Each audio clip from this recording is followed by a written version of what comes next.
Bertemu kembali bersama saya Syafiqah Ishak dalam Semasa 4. Tiada halangan untuk mana-mana penceramah muncul di televisyen dan radio arus perdana asalkan individu tersebut mempunyai kelayakan dan diiktiraf institusi agama.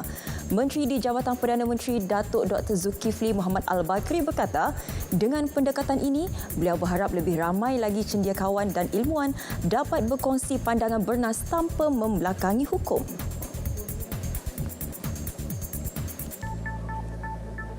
Tujuannya untuk menyebarluaskan dan mereka ini orang yang berkepakaran, berkeahlian. Dan kita akan ikut prosedur biasalah, akan diberi tauliah apa semua sekali. Tapi orang inilah yang sewajarnya bercakap bagi menyatakan pelbagai isu-isu dan hukum hakam. Beliau ditemui selepas berucap di Majlis Pertemuan Menteri bersama panel pakar penyelidikan JAKIM dan pelancaran buku makasid syariah di Putrajaya.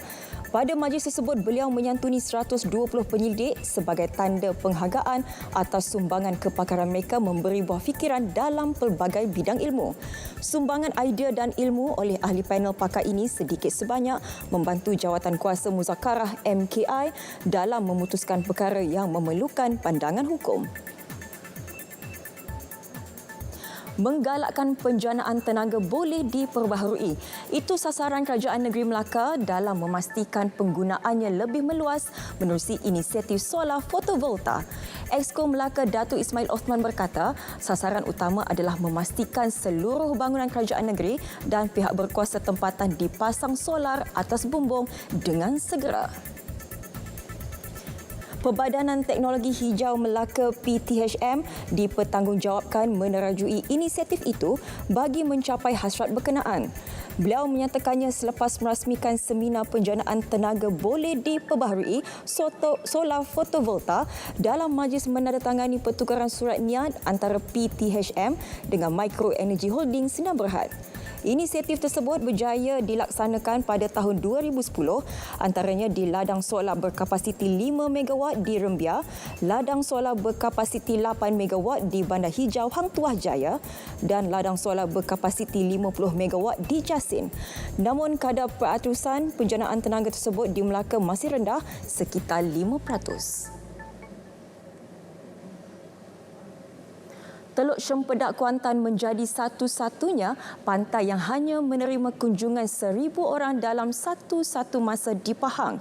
Justru pelaksanaan mengehadkan kunjungan pada Jumaat, Sabtu dan Ahad bertujuan membantu mengurangkan kepadatan orang ramai ketika negara dalam usaha mengekang penularan COVID-19. Timbalan Ketua Polis Daerah Kuantan Superintendent Muhammad Rizal Kamarudin berkata, operasi penguatkuasaan yang diketuai PDRM dan Majlis Perbandaran Kuantan diadakan di 3 kaunter masuk utama bermula hari ini. Ia turut mendapat kerjasama rela dan Angkatan Pertahanan Awam APM dalam memastikan pemantauan pematuhan SOP pengunjung. Manakala bagi mereka yang bekerja, pemeriksaan akan dilakukan seperti biasa sebelum dibenarkan untuk ke lokasi perniagaan masing-masing. Seorang guru sekolah memandu dan pelajarnya cedera akibat tersepit setelah kereta Azia yang dinaiki terbabit kemalangan dengan 2 lori di Taman Cendana Sungai Petani Kedah pagi tadi. Penolong Pengarah Bahagian Operasi Kebombaan dan Penyelamat Kedah, Penguasa Kanan Bomba 1 Muhammadul Ehsan Muhammad Zain berkata, guru lelaki itu mengalami kecederaan di bahagian kepala, manakala pelajar wanita berusia 19 tahun mengalami cedera ringan. Anggota penyelamat dari Balai Bomba dan Penyelamat Sungai Petani membantu mengeluarkan mangsa. Mereka dibawa ke Hospital Sultan Abdul Halim Sungai Petani untuk perawatan lanjut. Dengan itu, sekian berita Semasa 4. Salam hormat.